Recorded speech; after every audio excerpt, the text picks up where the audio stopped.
Howdy, y'all, and welcome to the EEARSS Podcast, produced by Terrier TV here at Titusville High School. My name is Frank/Narf. That is Bill. That is Cindy. How's it going, y'all? So now it's /Narf. 3 seconds in. Slash, hyphen, slash. So you didn't say hyphen. Colon. You said /Narf.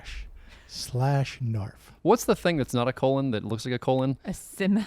Semicolon? Dagnabbit. Why could I not come up with that word to save my life? That's why then? it's partially a colon. It is it's almost a semicolon. I couldn't come up with a term. I wanted to say it, but I just couldn't quite. I couldn't get there. Couldn't do it. I wanted to. Okay. I was using some pretty fancy words earlier. Lindsay can vouch for me. I used like 3 fancy words in a row.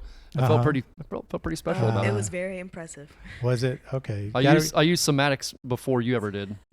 Semantics. Okay. Dagnabbit, I can't even say it right you now. Can't even do it. See, I had something going. I didn't pronounce anybody's name wrong the first podcast. I feel like I was doing pretty good. So proud of you. Really? Yes. Well, it was Bob and Mark. I mean, come on. If It's you can't not pronounce like, that, Frank. Yeah. If you're having trouble with Bob and Mark, maybe you should find a new field. Yeah, it's pretty solid. Yeah. Oh my gosh.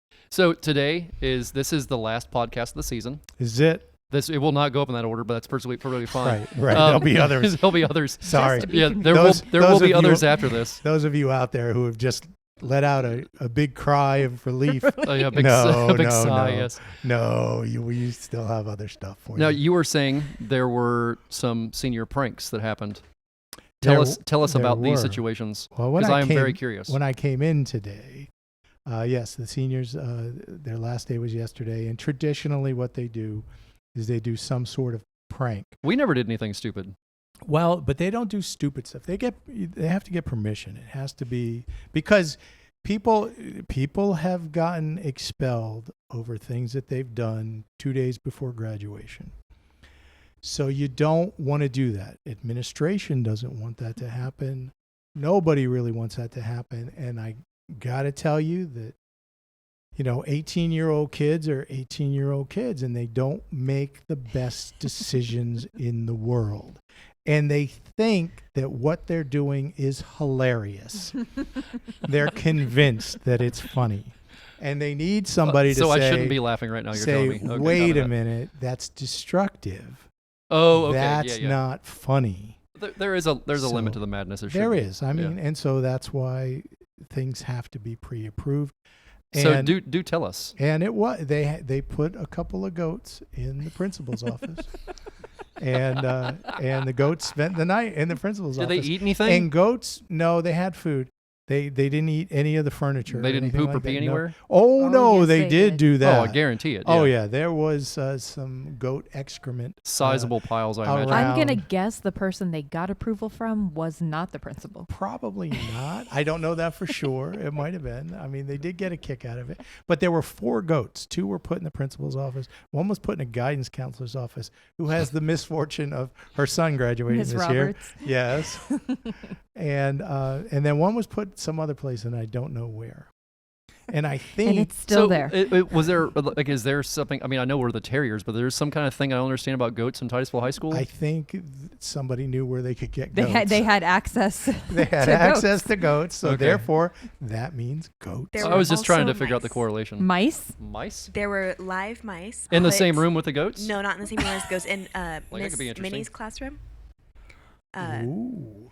She's the Miss Minnie. Okay, now I understand the joke now. yeah. Yes. I believe she Miss was. Minnie, oh. I believe she's the 911 dispatch Yes. teacher. Oh yeah. Yes, she is. Yeah. We saw her at the award ceremony. We did. Yeah. So I mean, is that because her name was Miss Minnie? They put mice in there? I have no idea. Because if that's the joke, I kind of get it. Actually, now that I'm thinking about it, they might have been rats. Okay, that doesn't really work then. That's not nearly That's as terrifying. Yeah, it was more funny as it was mice. good. Yeah. So I mean, just her room? As far as I know, it was just her room. Someone went to like PetSmart or somewhere and bought 2 live It's rats. amazing they actually found them again. Yeah. Well, Because those little jokers can get in every they- kind of little hole in the world. They stayed in like the little like cage or box or whatever that they bought them in. So Then I'm like, confused about the prank. Again, I'm lost in can't translation, be I guess. destructive. Again, Okay, I don't know. picture that you are a woman of a certain age. You walk into your classroom and there are 2 caged rodents. It does not matter that they're caged. They are rodents. They are in your classroom, which is your space. Do you not see a problem here? I'm still lost on the trying to figure out a woman of a certain Okay. age part, but I am a woman, and I believe I am of that certain age because Yes. I would not be thrilled. Would you wouldn't, I mean, even if it was in a box, you'd be upset? The rat. But your I name's don't- Miss Minnie. I don't want rats. But your name's Miss Minnie. That's why I've got a million cats. But your name's Miss Minnie. I don't have to worry about that. Okay, I'm lost in translation. I get It the is. goat part's funny. The mice part, they lost me on Yeah, the mice part. The mice, It is rats, what it is. whatever. All right, you guys ready to jump into our podcast? Yeah, let's do it. So today on the podcast, we are blessed to be joined by Jake Estrada. Jake, thank you so much for being here. Thank you for having me, guys. Tell us a little bit about you. I know you've had, just reading your bio in general, I've heard your name mentioned a lot over the years, and reading your bio in general, buddy, you've done a little bit of everything. So tell us a little bit about where you're from, how you ended up here in the Space Coast, and the things you do here. Well, I'm originally from Philly. I grew up there as a kid, and then I lived in South Jersey for a little bit, lived in the Philly area. Then, my dad passed away. Right around that time, before my dad passed away, I released my first comic. But I was always into comic books. So I released my first comic living out in up north. How old were you then? I was roughly 24, 25 years old, right Okay. around then. So I released that first comic. It was called Bocas. It was inspired by my father. My father's likeness was used throughout the comic, and I published that, and he was a big inspiration in my life growing up. So I published that with his help, and we went around the city taking pictures and everything like that, and I would use his likeness for covers and stuff like that, and then he passed away, and shortly after he passed away, we decided, let's move to Florida, oh, sorry about that. I'm apologizing to the table here. But, I respect that. Yeah, we beat things up all the time. Don't worry about that. So we came to Florida. Originally, we landed in Kissimmee. We were there for a little bit. Ended up in St. Cloud then, and then eventually I tracked over to Brevard County, Melbourne, because I remember as a kid we used to travel to Melbourne to visit my great uncle who lived by the airport at the time in one of those trailer parks out there. I remember I was like, this is a nice small town with palm trees and lots of small roads. I wouldn't mind living here one day. So I ended up moving to Melbourne. So living in Melbourne, I was doing comics still. I was doing indie comics, and I would hit the local convention circuits, and I would do cons and travel back and forth. And as time went on, I was, thinking there has to be another way, and I started thinking about, old school comics used to have those ads in comics, like, Muscle Magazine type of guys. Oh, you'd see all kinds yeah. of cool things. Yeah. all those crazy things like that. The guy getting the sand kicked in his face. Yeah, stuff like that. Yeah. A Milky Way or M&M commercials, ads in there. So I was like, you know what? I'm going to make a free comic magazine, and I'm going to publish it, and I'm going to sell advertising. So instead of selling these things, I'm going to give them away. There you go. So I created Space Coast Comixx, which was a free comic magazine, and I started to hit all the comic shops. And at the time, I was hitting in Melbourne, because I was living in Melbourne. So I was down there at Famous Faces and Funnies and Love Bugs and all these different things. I joined the Melbourne Chamber. I would go in and out and network with people and sell ads. And eventually, I came up to Titusville when Rick was in the mall. Searstown, yeah. Searstown Mall, Yep. yeah. And I talked with him, and he was like, yeah, bring the comics here. And him and I became quick friends. And I met so many people doing that comic magazine for about a good 5 years. I was distributing, I was publishing about 5,000 to 6,000 copies a month. I was pushing Wow. that out. And in the middle of doing that, people will see me and they're like, hey, you're like 7 foot tall. Have you ever considered being an actor in a movie? And I'm like, well, if I'm going to be a bad guy, I'll do that. I'll kill a few people on screen. Yeah, that's fair, yeah. Yeah. Yeah. So I jumped into doing that, indie films, playing a bad guy. And then along the way, I met my good friend, David Grace, who was the founder, the father, I always call him the father of Space Coast Comic-Con. Him and his family, they initially created it, but he didn't know what to do with it. And I met with him, talking with him, and he was like, could you help me market this? Because, I see you doing this comic magazine, and our names are similar, so we might as well join forces, So I joined forces with him, and I would do all the promoting for him, and he would do all the layouts inside the thing and get the guests, and we were doing that for a number of years together, working it out, partnered up with that, doing that, and we worked on that for a good time until COVID hit. COVID shut down everything. It shut down one of my films I was producing. I was filming a movie called The Human Virus. and it's kind of Oh, ironic, no. the human virus. Oh, the no. COVID hit. Yeah, a little apropos. Yeah, no, it was weird. It closed everything down, and then Comic-Con closed down for a time. And then David decided to become a grandfather. He's like, oh, I'm a grandpapa. I'm not doing Space Coast Comixx. I'm like, you're crazy. Like, give it to me all. I'm going to run it. So immediately after everything opened back up, I decided we're going to have a one-day show, at least so fans can do that, like a year and a half after COVID.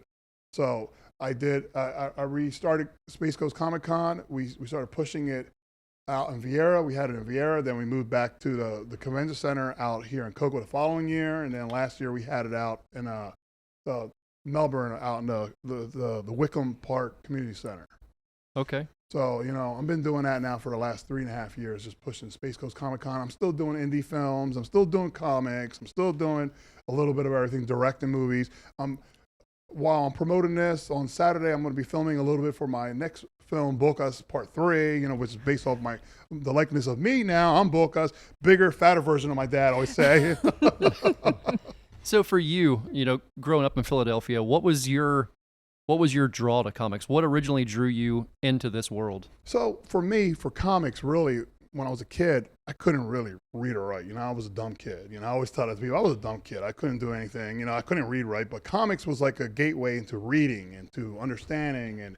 And what was great was my dad was a roofer. So he used to do roofing for commercial buildings like 7-Eleven, Wawa's, all kinds of different stuff. So he would do that. And one time he brought me a stack of comics. And right on the top was one of the most violent comics ever was The Punisher. Yeah. Oh, yeah. And I remember it was like The Punisher #1, and he's just killing everybody. And I'm like, yes, this is what I love. This is what I would become, a comic artist. And I remember my dad looking at that. He's like, that violent comic? Where's the pow, bang for Batman? I'm like, you brought it for me. I want this. You did this. And we went from there, and you're right. He did this, and I got obsessed with doing comics. I would trace them, draw them, write them, and everything like that. And I always took comics as like a step below movies. If you want to be a filmmaker, but you can't afford a script, you write a comic script and you get an artist to draw your story. Storyboarding. Yes. Actually, that's the way movies start. Yeah. Movies start as comics because, they storyboard it out. They lay it all out so everybody knows what it's supposed to look like. Yeah. It really is. Yeah, it's ingenious. That's for sure the way it turns out. So how did you go from there? Reading them. You said you were tracing them, and then how did that kind of delve into you making your first comic?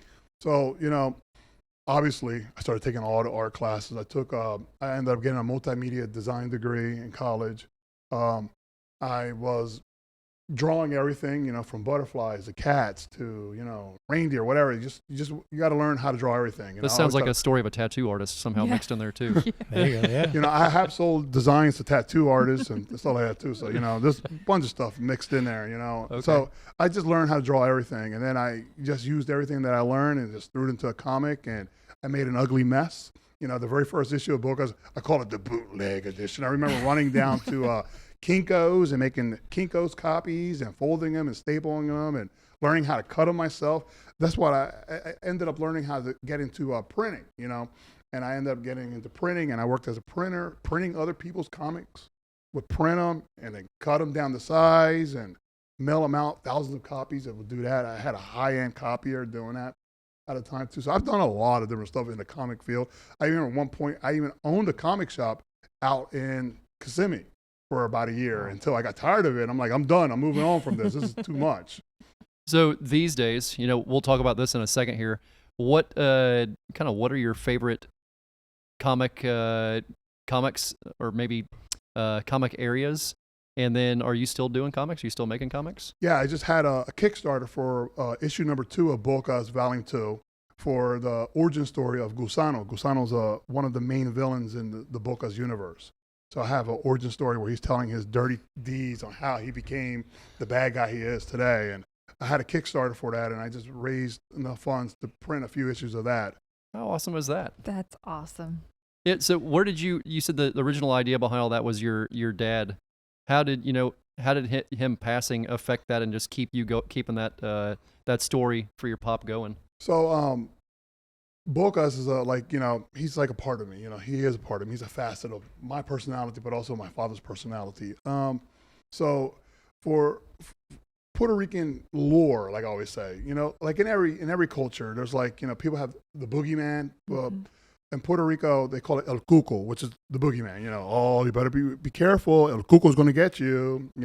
So it does sound scary. It does. Yeah, it sounds scary. So Yeah. I took the idea of Bocas and made him like this urban boogeyman in the Spanish community. If you mention his name, if you do an evil deed, Bocas will appear and kill you. I like it. I love it. I like it a lot. Yeah. And my father, being who he was, he would tell me these extravagant stories about, Puerto Rican heroes and the natives that were indigenous to the island of Puerto Rico, mixed it with the urban setting of Philadelphia where we lived and where we're from. And as a roofer, he witnessed a lot of crimes. He used to tell me, "Oh yeah, I saw a guy get shot, and I didn't care. I just kept on working away." And I would ask him these weird ideas. I'm like, "So what would happen if the guy would jump on the roof there and want to mug you?" He's like, "Oh, I'll throw a bucket of tar at him." That sounds like a roofer's response. Yes. Yeah, just these amazing stories he would share with me. So eventually, me being the artist, I was like, well, I would love to just translate and make something work with you. So I would just run ideas with him. He's like, that sounds great, but do this or do that. So when he passed away, it was hard, really hard. And I couldn't really draw Bocas the way I wanted to. And I kept him alive, but he changed some into a more of like a comical aspect of the character himself. And I started doing like one-pagers around Christmas. And it was like Bocas killing Santa, and the idea was Bocas against, he was like, Santa's not real. Everyone's praying to Santa. He's not, the meaning behind Christmas, and I would do weird little stories like he would shoot him in the butt or throw him off the roof into a trash can, weird little things like that I would do. Oh Lord, that's pretty awesome. All right, Space Coast Comixx. Tell us, how this has changed over the years. I see all these people you have on here that are going to be there. Well, first off, how many years has it been going on? It's going to be a decade. Okay. Okay. 10-year anniversary of Space Coast Comixx. We've done it since 2015. The show has grown, shrunk, has changed locations. Originally, the very first location was in the hotel out in Cape Canaveral. I forget the name of it right now, but the real big one out there. The Radisson. The Radisson, that's right. We were out there.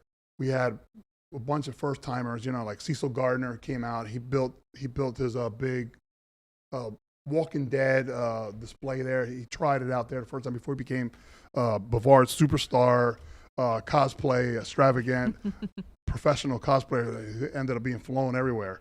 And then we had quite a few different actors and whatnot. And this year, hopefully with fingers crossed, you never know. Comic-Cons are like a very fluid thing. You never know what's going to happen with guests. They could be like, yeah, I'm going to be there. Mm-hmm. And then 2 nights before, oh, I'm sorry, my cat died, and I'm not coming. I'm like, oh, okay, all right, I understand. It's very fluid. So hopefully we should have live wrestling. I'm hoping, you never know. The wrestling world is a very fluid thing. They were out there last year, and they do attend a lot of my events. But you never know. Wrestling is just like what happens at stage. It's very dramatic. So basically, a Comic-Con is multiple events within an event, kind of, sort of. Oh, yeah. Oh, yes. I always call it like a flea market, but for nerds. Yes. All right. That sounds pretty incredible. And this one coming up is in June, the middle of June, the 14th and 15th. Father's Day weekend. Man, that's right around the corner. Yeah. There you go. Yeah. That is just a few minutes away.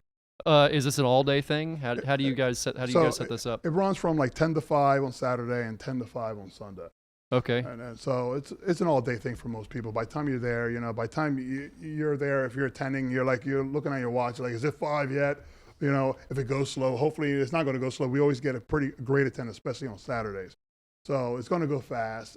But it's very stressful. You're like, oh man, hopefully it don't rain too much. Hopefully a hurricane don't come, because I've had a hurricane or two cancel 1 or 2 in the past, Oh, wow. So you never know, This is Florida, we don't get earthquakes, we get hurricanes. Cindy and I have done a couple of events. We know all about that. Yes. Kind of just watching the door and kind of going, people, please walk in. Yes. Please, dear Lord, you've heard about this. I put it everywhere I possibly can. Please walk in the door. This is middle of June, Father's Day weekend, in Melbourne. Man, it sounds like a blast. I'm going to be there for this one. It's always a good time. Yeah. Do you go to them typically? Yeah. This year, my best friend has a vendor table, so I'll be there helping her. She's an artist. And Really? that was how I sold her on it, because she has a very distinct style. And she kept trying out these different craft fairs, and I kept saying, you have got to get yourself to a Comic-Con. It's like, those are our people. It's like a flea market for nerds. That is what I told her. Yes. So when you just said it, I almost died inside. Like, yeah, we'll be there. I know this this young lady. Her name's Lindsay, and she makes these incredible things. These would kill at a Comic-Con. Yes, they would. That would kill at a Comic-Con. Yes, they would. Yeah, Would they really? Oh, Yes. 100%. Those Oh things my like that God, would go yes. crazy. Yes, you'd have everybody. You would have them gone off your table probably by the time you were done, without a doubt. You are extremely talented. Yeah, this is it's one of the cooler things I've ever seen. But I don't know. I digress. Sometimes I have to digress. Jake, thank you so much for taking the time to come on here and chat with us about this. We'll post this one next Wednesday, and we will get the word out as far as we can possibly get it. Awesome. Thank you. I appreciate everything you can do. Yeah, buddy. Really appreciate you taking the time. It's Thank an you. absolute honor. Take care, everybody. Bill, Cindy, another one wrapped up. Yeah.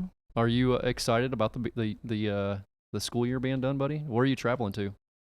I think I'm gonna go to Connecticut. Connecticut. Yeah, well, Just randomly to go to the Northeast? No, my oldest daughter lives there now. Really? And so yeah, I need. How does she end up in Connecticut? It was a boy. Oh, It yeah. was a boy. Oh. Okay, copy that. So yeah, so she's Oh Lord. she is yeah, she's in Connecticut. So 4th of July, I'm going up there. That's the only Aw. thing I have in the books. That's quite a bit, I haven't Bill. decided anything else yet. Yeah, I'll be traveling that same time. Okay, No, I'll be traveling the next week. How long are you gonna be up there for a while? Say I'll Just- meet you in between. We'll grab lunch. just well, where are you going? Maryland. Oh, okay. Oh, that's right. Yes. Okay, yeah, I'll be. The adventure continues. I think I might be in West Virginia that week. I'm on my way back down. Okay. I'll give you a buzz and see where you're at. Yeah, Maybe do we it. can catch up on 95 somewhere in between. There you go. Yep. All right. Well, this has been I feel like I say this a lot, but I don't think I say it enough. This has been this is an awesome journey every one of these seasons that we get to do together. I feel overly blessed at the opportunity every single time for every episode, and I just man, thank you guys a bunch for being on this journey. It's a lot of flipping fun. Oh yeah. Yeah, we have a lot of fun, and I know we all three have days where we come in here to do this and we're exhausted or beat up or not feeling quite well, and it seems like this always just makes it better for me. All right, y'all. Thank you for tuning into the EEARSS podcast produced by Terrier TV here at Titusville High School. You can find out more about EEARSS by going over to EEARSS.org or EEARSS, or you can go over to EEARSS.com. EEARSS, or you can go over to AlligatorRobb.com. Rob has 2 B's. It's my last name. It's a confusing situation. Alligator is not my first name. It's just a thing. It's an animal, actually, that's sitting in front of me right now that looks very handsome. He's got very shiny eyeballs. So, again, thank you all for tuning in, and we will catch you guys in Season 5 as I'm trying to not choke up tears. Catch you all next time. Bye-bye.